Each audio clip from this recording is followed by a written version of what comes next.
దేవుడికి వందనాలు. ఇక్కడికి వచ్చిన వాళ్ళందరికీ వందనాలు. ఈసారి అసలు చెప్పాలన్నా కూడా సాక్ష్యం చెప్పలేకపోయాను. బాధలలో ఉండేది.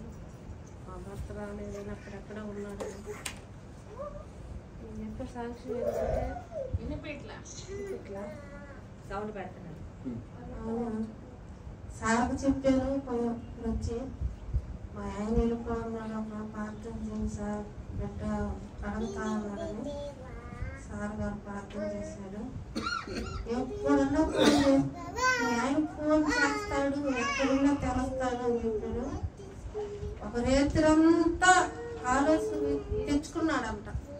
నెంబర్ గుర్తులేదు, ఏమీ గుర్తులేదు. బిడ్డలో అట్లా గుర్తొచ్చాడంట. ఇక్కడికి వచ్చిన అడుగు పెట్టిన నైట్ చాలా సార్లు తెల్లారిందా గుర్తు పెట్టుకున్నాడంట. అక్కరవ్వ ఎక్కడ ఊరుకోపోతావునాయంట. లాస్ట్ కట్ట చేసి వాళ్ళ అమ్మగారు ఫోన్ నెంబర్ సంపాదించాడు. నేను గుడికి వచ్చిన వెళ్ళిపోయిన తర్వాత ఫోన్ వచ్చింది నాకు. ఎవరో టైం ఫోన్ చేస్తుంది, తప్పు నెంబర్ అనుకున్నా. ఆమె ఫోన్ చేసి ఏం చేశానమ్మా, బాగున్నావా అని అన్నాడు. ఎక్కడ ఉన్నావయ్యా అని అన్నా. ఎక్కడుండేది ఏమో ఎట్టా వెళ్ళిపోయాను నేను, అక్కడెక్కడో ఉన్నాను మే తల్లి. రాత్రి అంతా ఆలోచించాను మా నాన్న. ఆలోచిస్తూనే నేను గుడికి పోయినాను. ఈరోజు అక్కడ ప్రార్థన వల్ల కాలు మెడకొచ్చాడు. ఏమో నాకు తెలియదు, మీరు హఠాత్తుగా గుర్తు చేశాను. నాకు ఫోన్ చేస్తున్నాను అన్నాను. సరే రాయ బిడ్డ అడుగుతాను మేడం అంటే, ఇక్కడ ఏదో వచ్చేసాను మేము, ఇక్కడ పంపించడం లేదు, నన్ను చేయటం లేదు, ఇక్కడ సరిగా డబ్బులు కూడా ఇవ్వటం లేదు అని అన్నాడు. సరే నేనని చెప్పి మళ్ళీ వచ్చాను. పోయిన వారం చెప్పాను మళ్ళీ సార్తో, ఏమమ్మా మీ ఆయన వస్తాడంట లేకపోతే రమ్మంటాడంట ఆడికి అని అన్నాడు. ఏమో సార్ ఎదుగో వస్తా ఇదిగో వస్తా అని చెప్తున్నాడు అని అన్నాడు. సరే నేను వచ్చేస్తాను లేకో అని చెప్పడం వెతికెళ్ళిపోయాను. సాయంత్రంగా ఫోన్ చేశాడు, ఏదో చెప్పి వచ్చేస్తున్నాము బండికి రోజా తెల్లారి అన్న. సార్ అట్లా అన్నాడు, అందుకే నీకు ముందుగా దేవుడు పైకిచ్చేసాడు, నేను వస్తా అన్నానని అర్జెంట్ గా చెప్పాలి నేను సార్కి అని అన్నాను. నాకన్నా పోగొట్టేసుకున్నాను.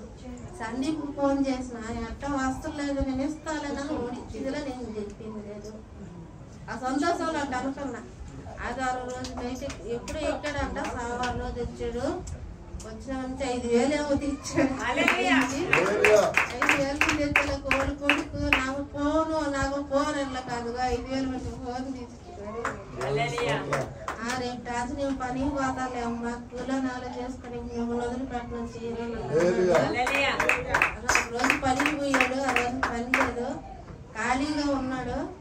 ఏదో నా కాడ ఉండింది ఒక 100 రూపాయలు, చెప్తున్నాను నిజం చెప్తున్నాను, 100 రూపాయలు ఉండింది. రాత్రి అన్న, అయ్యా నువ్వు వచ్చిన కాడికి గుడికి తీసుకోపోవాలనుకుంటున్నా నేను ఏంటి 100 పెట్టుకుని ఏం పోతావు మేము గుడికి. సార్ ఇందాకే అన్నారు, ఎన్నో అడ్డంగా మాకు దావంతా అడ్డంకిలే ఈరోజు, అయినా కూడా వదిలిపెట్టలా. నేను నిర్ణయించుకున్నా ఈరోజు ఏమనంటే, అందరూ మన కోసం ప్రార్థన చేశారు, ఇన్ని ఏ కాడికి తీసుకెళ్ళి చూపించాలని చెప్పి నిర్ణయించుకున్నా ఈరోజు. ఆ నిజం చీరలోకి వెళ్ళాడు, చిరు వంచుకి వెళ్ళాడు, వెళ్ళిపోయి డబ్బులు లేదు ఉన్నాను. ఒకటే మాట్లాడినా గడిచిపోతారా అని చెప్పిన, ఏం మాట ఉండిపో తల్లి అంటున్నాడు. అయినా కూడా వదిలిపెట్ట, నువ్వు రావాలా నేను కావాలా, నువ్వు రావాలా నేను కావాలన్నాడు. సరేలే అని చెప్పేసి రెడీ చేసుకుని వస్తాను. వచ్చే బస్సు కూడా ఇరిపింది. నాకు నెల్లూరుకి వచ్చే బస్సు కూడా ఒకటే బస్సు ఉంది, ఆ బస్సు కూడా ఇరిపింది. వెళ్ళిపోయలేక ఇంటికి బాగా రావడం. నేను ఈ రోజు గుడికి కావాల్సిందే, ఒకటే దగ్గర నేను కావాల్సిందే అన్న. నువ్వు మాట ఏమో కాదా నేను చెప్పి ఒక 2 కిలోమీటర్లు నడిపించాడు. అప్పుడు ఒక ఆటో వచ్చింది. ఆటో వచ్చేలాక ఆటో ఎక్కి నెల్లూరుకి వచ్చా. నెల్లూరుకి వచ్చేలాకి మా చెల్లికి ఫోన్ చేసాం, మేము ఎక్కడ ఉన్నావు, మేము ఇక్కడ రాకే ఉండయి, ఛార్జీకి డబ్బులు లేవమానంటే మా ఆయన బస్సులో ఉన్నాడు, మా ఆయన చూసిండే నేను తీసుకొచ్చాడు పెడతాంలే వచ్చి మేనని చెప్పింది ఈ పిల్ల. సరేలే అని చెప్పి ఏమే ఉన్నాడు, మే అంత దూరం ఎందుకు మాట్లాడకుండా బాగా రాబడుతుంది ఏదో ఒకటి ఎక్కువ బాగా అని చెప్పాడు. ఆ సందట్లో మా ఊరు అబ్బాయి ఎప్పుడు మాకు ఆపండు, ఏమో ఆకు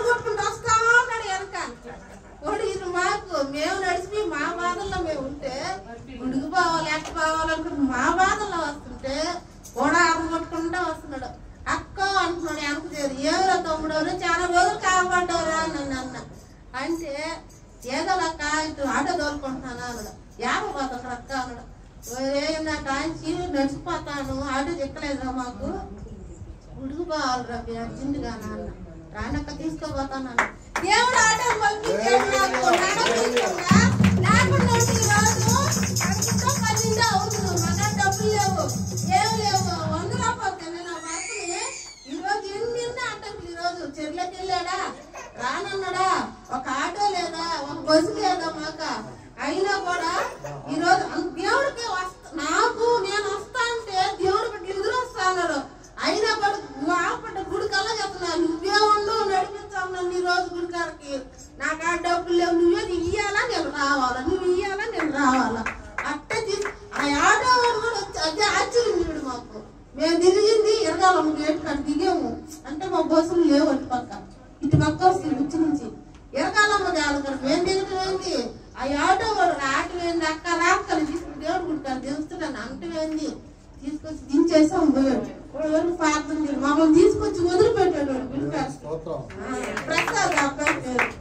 అలాగా వచ్చాము ఈ రోజు గుడికి. లేకపోతే సార్ మేము వచ్చిన సారు చెప్తా అన్నాడు వాక్యూలు ఎన్నెన్నో అడ్డంకులు వచ్చినప్పుడు మా ఆయన సార్ ఇటు చూసా గమనించారో లేదు. అయ్యేదో వస్తా అంటే 4 ఉన్నాయేనని అప్పుడే మా ఆయన సార్ ఇటు చూసా. మా ఆయన నవ్వుట్లా సార్ చూసి, ఎందుకంటే నువ్వు అడ్డంకులు వేసావు నేను తీసుకొచ్చాను. ఆయన గురించి చెప్పకూడదు కానీ ఎన్ని చేసినా ఎన్ని తప్పులు చేసినా దేవుడు వరికి నేను కూడా చేయనప్పుడు టైంలో దేవుణ్ణి కానీ నెగా ఎత్తుకొని దేవుణ్ణి నమ్ముకున్నామైనా పక్కన సాయంత్రం ఎప్పుడు 24 గంటలో కాళ్ళు మాకు చేస్తానే ఉంటున్నాను. అయినైనా నేను కూడా చేయను అనిపిస్తుంది, ఇక చేయను గంటల తరబడి ఏకాజాము తింటూ కాళ్ళు మాకు చేసుకొని తర్వాత కూలి పనికి పడుతుంది. అలాంటి ఆయన ఎవరికి గట్టిగా ప్రార్థన చేయండి, తప్పకుండా సాక్షి ఇదేనది.